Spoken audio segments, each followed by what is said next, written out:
आपको कुछ दिन पहले याद होगा कि मुझे मथुरा आना पड़ा था। क्यों आना पड़ा था मथुरा, पता है नहीं पता है?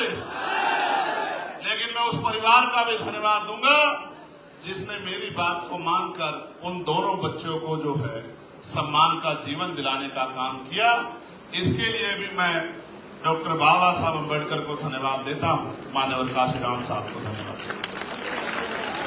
कि उन्होंने उनके संघर्ष से, उनके रास्ते पे चल के आज समाज में ये प्यार, विश्वास तो पैदा हो गया है कि जो बात हमारा भाई कह रहा है हमें उसको मानना चाहिए। मैं जानता हूं कि ये जगह छोटी है और लोग ज्यादा हैं, मैं इस बात को मानता हूं, लेकिन मैं आपके संघर्ष, आपकी ताकत को भी जानता हूं।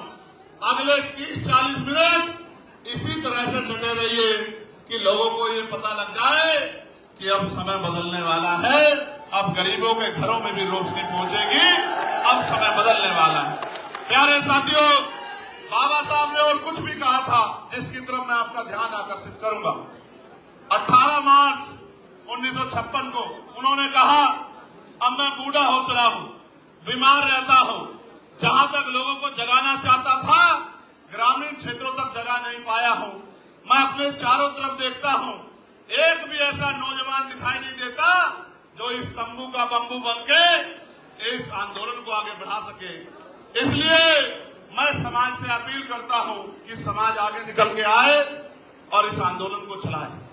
तो काशीराम साहब क्या कहते हैं कि मुर्दा लोग मिशन नहीं चलाते और जिंदा लोग मिशन को नहीं रुकने देते।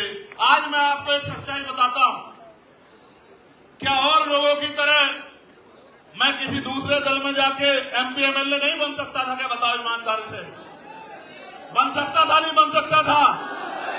लेकिन क्या मैं वहां बाबा साहब अम्बेडकर और माननीय काशीराम साहब के विचारों का प्रचार प्रसार कर सकता था क्या भाई? आज तो हर कोई बाबा साहब की बड़ी सी फोटो लगाता है, लगाता है नहीं लगाता है? क्यों लगाता है पता आपको?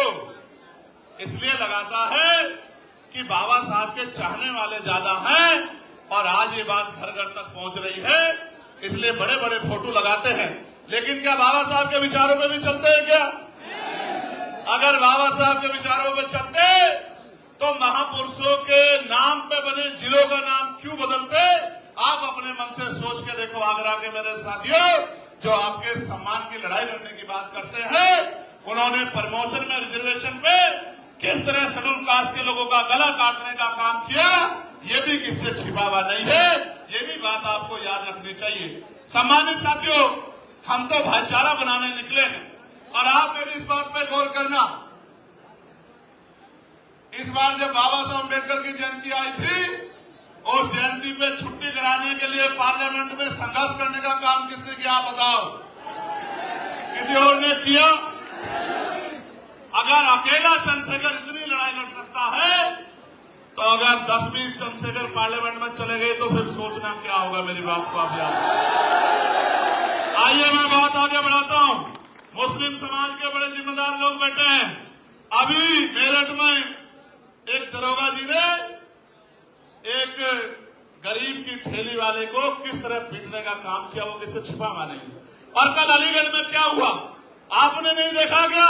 ये किसी के हम अंदर हिम्मत नहीं है बोलने की। बताओ मैं भी अन्याय पर चुप हो जाऊं क्या? बताओ तो आप बताओ, अगर किसी ने अपराध किया है तो उसको कोर्ट सजा देगा, उसको पुलिस सजा देगी, उसको पुलिस गिरफ्तार करके ले जाएगी। क्या भीड़ के हाथ में उसको मारने के लिए छोड़ देना चाहिए? अभी तो आरोप भी तय नहीं हुए, पिछले कितने ऐसे आरोप लगे हैं और बाद में कोर्ट ने उस पूरे आरोप को गलत साबित करके उनको बाइज्जत बरी करने का काम किया है। वो बच्चे अपनी पर्ची दिखा रहे थे। ये जो बड़े बड़े मीट के कारोबारी हैं, आप ये फैक्ट्रियां पता करो कि ये मुसलमानों की है, दलितों की है, पिछड़ों की, आदिवासियों की है या सो कोड अपर कास्ट के लोगों की, ये सारी मीट की फैक्ट्रियां हैं जहां धड़ाधड़ जो है मीट का काम आगे बढ़ रहा है। उन बच्चों को किस तरह मारने का काम किया और ये मारपीट पुलिस की जानकारी में, पुलिस की सुरक्षा में हुई। जब रक्षक अपना काम छोड़ देगा तो फिर ढाल उतरनी तो लाजमी है।